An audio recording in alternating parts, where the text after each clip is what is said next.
Skoda keeps broadening the engine options for its flagship Superb.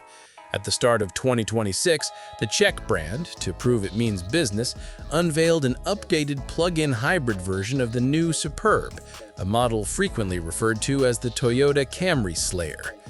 This latest iteration is worth your attention because it stands as the most powerful variant in the current Superb range, and in fact, the most powerful Skoda equipped with an internal combustion engine to date. But let's examine this newcomer in more detail. You are watching Speed Logic. Drop a like, subscribe, and let's get moving. Under the hood of the hybrid Superb sits the familiar 1.5-liter turbocharged TSI petrol engine, now tuned via software enhancements to deliver 177 horsepower. It works alongside an electric motor rated at 116 horsepower, bringing combined system output to 272 horsepower and a solid 400 Newton-meters of torque. By comparison, the previous hybrid variant produced just 204 horsepower, while the 2.0-liter TSI petrol engine offered in the same lineup generates 265 horsepower. That means the new hybrid Superb even outperforms the conventional top gasoline unit. Its performance reflects the boost in power. The sprint from 0 to 100 km per hour takes only 7.1 seconds, and maximum speed reaches 225 km per hour. Power is naturally delivered to the front wheels through a dual-clutch DSG transmission, which is standard practice for Skoda. The engineers have also upgraded the braking system. Larger, ventilated rear discs measuring 310 mm in diameter and 22 mm in thickness have been fitted to enhance driver confidence. Since this is a hybrid, it needs a battery, and it has one. The new Superb features the same 25.7 kWh traction battery as the standard plug-in version. This enables an all-electric range exceeding 100 km under the WLTP cycle. The precise range varies depending on trim level and driving style. Charging is supported via AC power up to 11 kilowatts and DC fast charging up to 50 kilowatts. Using DC, the battery can recharge from 10 to 80% in about 26 minutes. From the outside, the hybrid Superb barely hints at its elevated performance. That is the essence of the sleeper philosophy. The model is offered solely in liftback form and only in two high-end trims, Sportline and Lauren and Clement. The Sportline features a more assertive aerodynamic package, with black detailing, 19-inch alloy wheels with aerodynamic inserts, and suspension lowered by 15 mm. Lauren and Clement, by contrast, emphasizes refinement and comfort. Chrome accents, premium leather upholstery, a Canton sound system, and a fully loaded specification, including adaptive dynamic chassis control suspension. All of this comes with that trim choice. Despite the extra mass of the battery pack, the Superb continues to rank among the most spacious cars in its class. The updated hybrid also increases towing capacity to 2 tons, which is impressive. Additionally, Skoda representatives note that demand for plug-in hybrid Superb models continues to climb. 1 in every 4 units sold is a hybrid, so the new 272 horsepower version arrives at the perfect moment and suits those seeking a premium, exceptionally comfortable and roomy vehicle that can overtake confidently on highways while spending most of its time running on electric power without burning fuel. Official pricing and exact market launch dates have yet to be disclosed, but the company has confirmed that the model will reach dealerships in the coming months.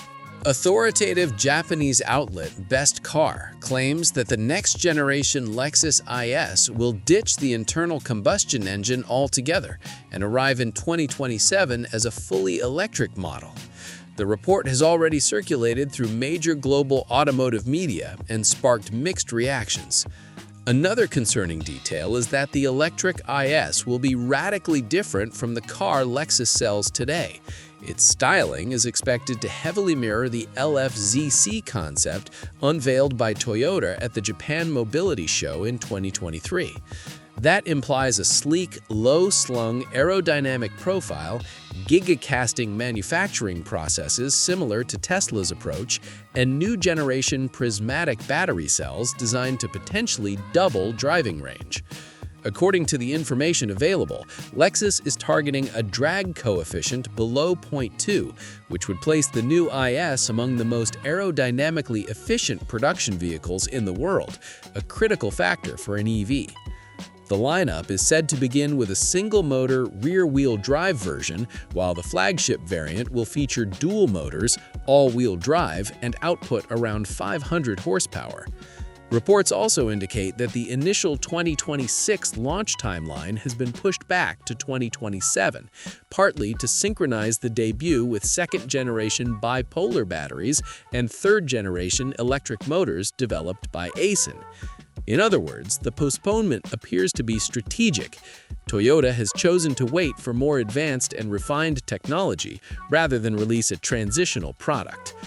There is still no official confirmation from Toyota or Lexus regarding these details, but with the model allegedly scheduled for late 2027, development should already be well underway, meaning further information is likely to emerge soon. Audi is deep into development of the next-generation A8, and fresh details about the upcoming model have surfaced. The new flagship carries the internal designation AU661 and will sit on the MSB 61 architecture co-developed with Porsche, making it one of the most anticipated entries in the executive sedan class over the next decade. Current reports indicate a global reveal in 2029, with market launch set for 2030, so the wait will be substantial. The platform choice is highly telling. MSB is the same foundation used for the Porsche Panamera, widely respected for combining sports car responsiveness with true luxury sedan comfort. That equilibrium has historically defined great flagships, and many observers argue it was exactly what the current D5 generation A8 was missing. The outgoing model was frequently criticized for losing its individuality, blending into a crowd of technically sophisticated yet emotionally neutral vehicles. Equally significant is the fact that the new A8 will not go fully electric, despite earlier speculation, as Audi appears to have reconsidered its strategy. While the Volkswagen Group is pushing the SSP platform as the core of its future EV lineup, Audi has opted for a more flexible approach for its top model. The engine range will include conventional combustion units alongside plug-in hybrid options, a move that looks particularly sensible amid ongoing uncertainty about the pace of electrification in the premium segment. The partnership with Porsche also follows clear logic. The MSB platform was originally conceived with a high degree of craftsmanship and uncompromising execution in mind, precisely what customers expect when cross-shopping the A8 against the Mercedes-Benz S-Class and BMW 7 Series. Sharing the underlying architecture allows both brands to divide immense development costs while preserving their distinct engineering identities. Audi and Porsche have successfully employed this formula before. It is also important to recognize that in Germany, an executive sedan represents more than transportation. It serves as a cultural marker of professional status. The D5 generation never fully secured that symbolic role in the public consciousness, ceding ground to its competitors. The new A8 now has the opportunity to reclaim that territory, and the engineering foundation chosen for it inspires cautious confidence. There is still time before its 2029 debut, and additional information will surely emerge, yet it is already evident that Audi aims to restore not only technological refinement to its flagship, but also that intangible aura of prestige, without which any car in this category remains simply an expensive mode of transport. I hope you enjoyed today's episode, and if you do not want to miss future videos, subscribe to the channel and share your thoughts in the comments about the latest automotive developments. A new video is coming soon. See you!